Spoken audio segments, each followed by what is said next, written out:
بسم اللہ الرحمن الرحیم۔ آج ہم ہدایت النحو کا سبق نمبر 21 پڑھنے جا رہے ہیں، جس میں ہم غیر منصرف کے اسباب میں سے ایک سبب کو پڑھیں گے، جمع کے بارے میں پڑھیں گے۔ جمع ہونا یہ بھی منصرف کا غیر منصرف کا ایک سبب ہے، اس کے بارے میں آج پڑھیں گے۔ اللہ تعالیٰ سے دعا ہے کہ اللہ تعالیٰ اس پڑھنے پڑھانے کو اپنی بارگاہ میں قبول فرمائے، ہمارے لیے علم نافع بنائے اور ہماری نجات کا ذریعہ بنائے۔ سبق کا آغاز کرتے ہیں۔ بسم اللہ الرحمن الرحیم۔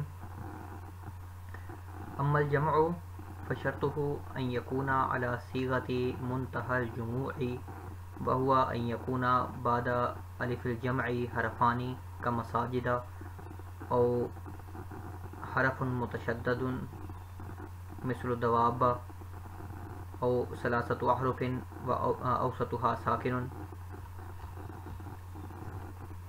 غیر قابل للہائی کمصابیح فسیاقلۃ وفرازرۃ منصرف لقبولہم الہاء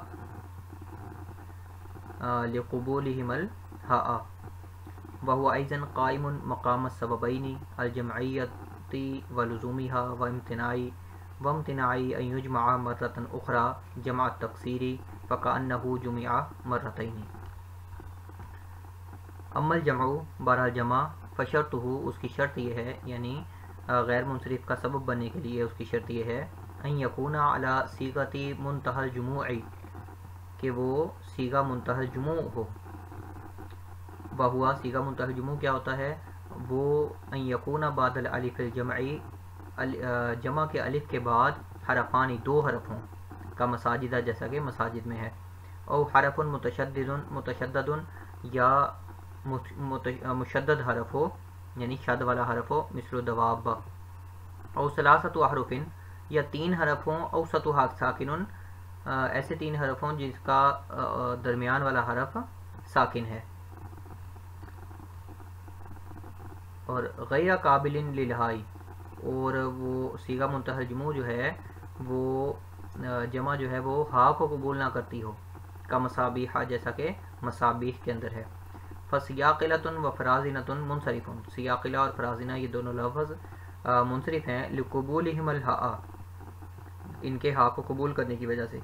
وہو ایضا قائم مقام السببین، یہ بھی یعنی جو جمع ہے صیغہ منتہی الجموع والی یہ بھی دو سببوں کے قائم مقام ہے، ایک تو جمع ہونا اور دوسرا اس جمع کا اس صیغے کو لازم ہونا، یعنی اور اس بات کا ممتنع ہونا، منع ہونا کہ اس جمع کو ایک اور مرتبہ جمع کیا جائے جمع تکسیر، یا اس جمع کی ایک اور مرتبہ جمع تکسیر لائی جائے، اس بات کا ممتنع ہونا۔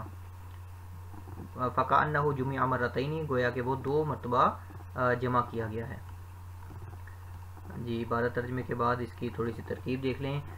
اما حرف شرط ہے، الجمع مبتدا متضمن معنی شرط، فا جزائیہ شرط مبتدا، ان مصدریہ یکون فعل ناقص ضمیر اس کا اسم، علی صیغۃ منتہی الجموع یہ جار مجرور مل کر کائنن کے متعلق ہو کر یہ یکون کی خبر اول۔ آگے غیر قابل للہائی یہ یکون کی خبر ثانی۔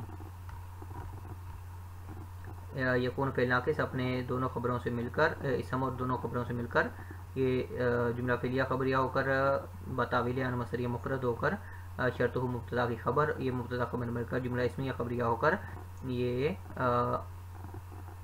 الجمع مبتدا کی خبر، اور یہ جملہ اسمیہ خبریہ ہو گیا شرطیہ، جملہ شرطیہ بن گیا کیونکہ وہ متضمن معنی شرط تھا، یہ درمیان میں جملہ رہ گیا۔ وہوا ان یکون بعد الالف الجمع ہوا مبتدا، ان مصدریہ یکون فعل ناقص ضمیر اس کا اسم،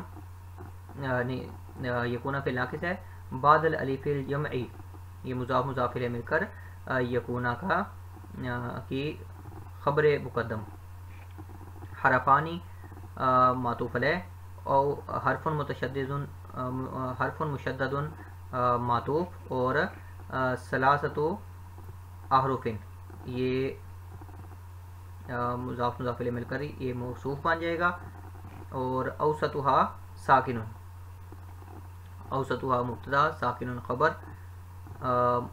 مبتدا خبر مل کر جملہ اسمیہ خبریہ ہو کر یہ صفت بن جائے گی، موصوف صفت مل کر یہ معطوف، تینوں معطوفات مل کر حرفان حرف مشدد اور ثلاثت حروف یہ سارا مل کر یہ بن جائے گا یکونا کا اسم مؤخر، یکونا فعل ناقص اپنے اسم اور خبر سے مل کر جملہ فعلیہ خبریہ ہو کر بطویل ان مصدریہ مفرد ہو کر ہوا مبتدا کی خبر.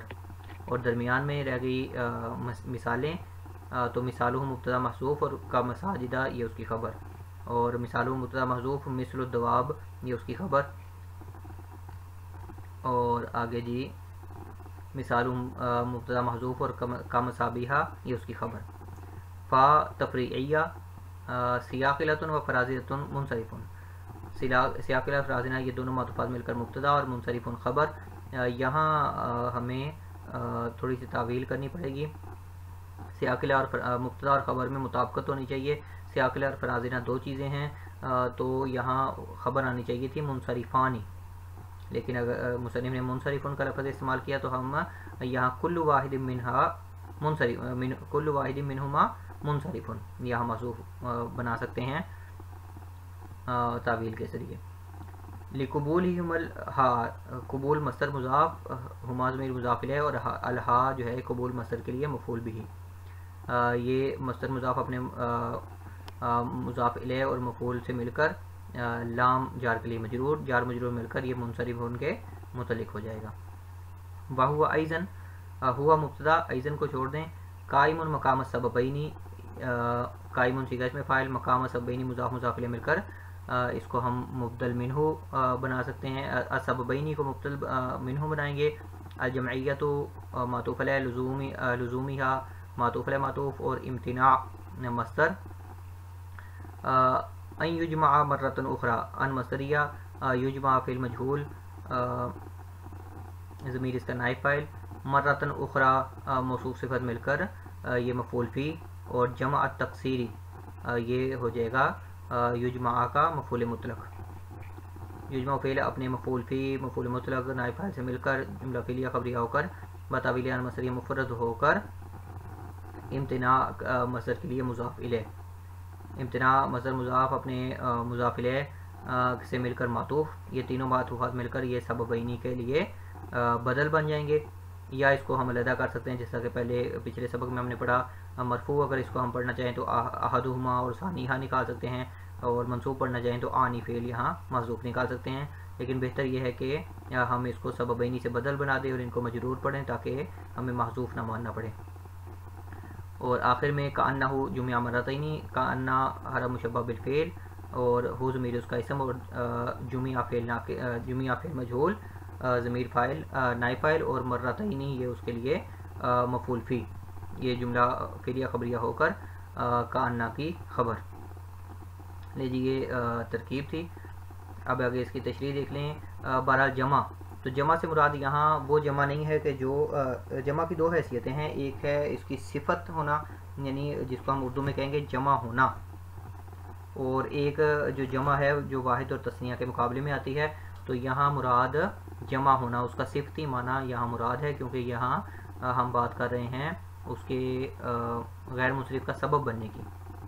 بہرحال جمع ہونا تو یہ اس کے غیر منصرف کا سبب بننے کی شرط یہ ہے کہ وہ صیغہ منتہی الجموع ہو.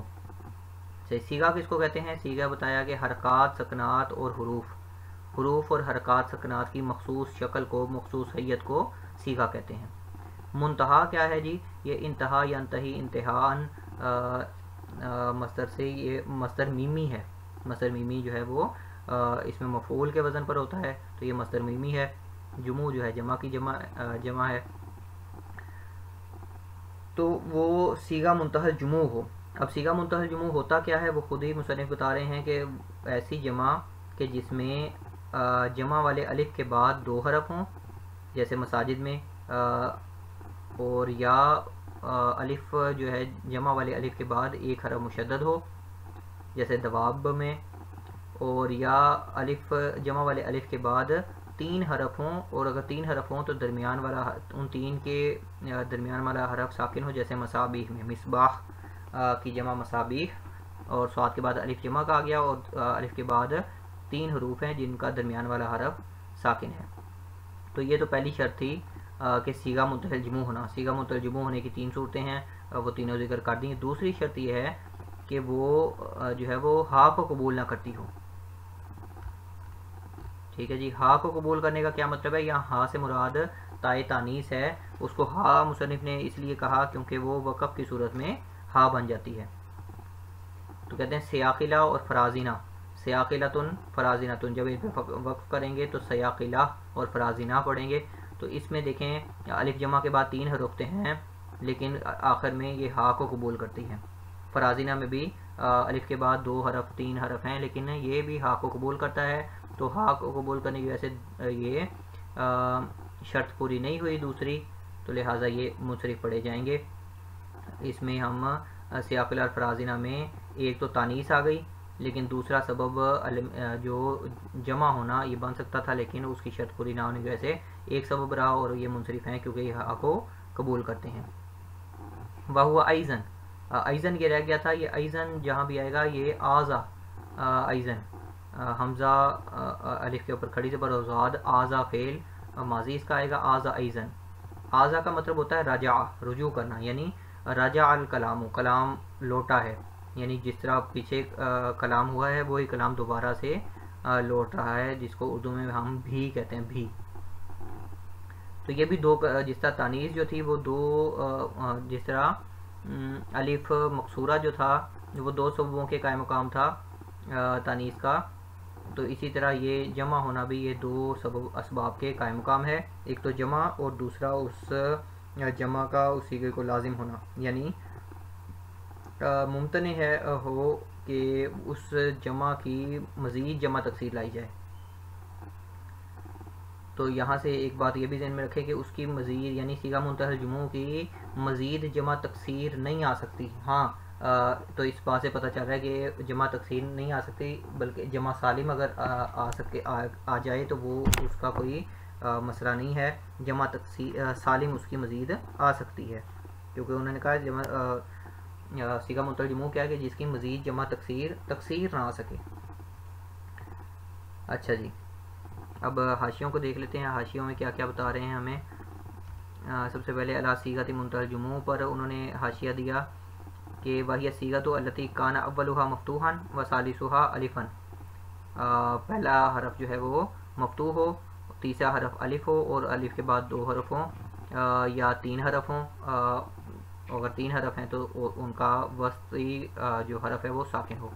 انما سمیت بہا، اس کو صیغہ منتہی الجموع کیوں کہتے ہیں؟ لأنها لا تجمع جمع تکسیری مرۃ اخرى، کیونکہ مزید اس کی جمع تکسیر نہیں لائی جا سکتی.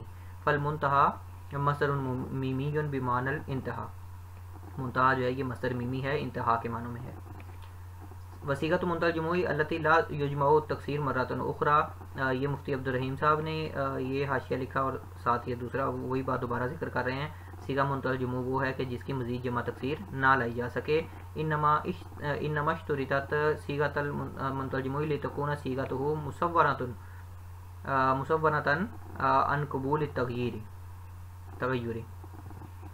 صیغہ منتہی الجموع ہونے کی شرط کیوں لگائی؟ تاکہ جو ہے وہ صیغہ جو ہے جمع کا وہ تبدیلی کو قبول کرنے سے محفوظ ہو جائے، تغیر سے کو قبول کرنے سے محفوظ ہو جائے. کیونکہ ہم پہلے بھی پڑھ چکے کہ مضبوط کلمہ چاہیے اس کو کلمے کو صرف سے روکنے کے لیے.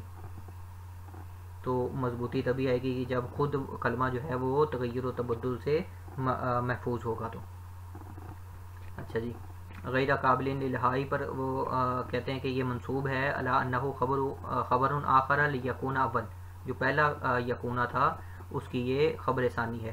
او علی انہ حال من ضمیرہ، یا اس کی ضمیر سے ہوا ضمیر سے حال بنا سکتے ہیں. او مرفوع، یا اس کو مرفوع پڑھ سکتے ہیں. غیر قابل للحائی، غیرو بھی پڑھ سکتے ہیں. علی انہ خبر مبتدا محذوف، پھر اس کو اس کا مبتدا محذوف نکالنا پڑے گا. والمراد بالحائی تاء التانیث، یہاں ہا سے مراد تائے تانیث ہے. اے غیر قابل للتاء التانیث، کہ وہ تائے تانیث کو قبول نہ کرتا ہو.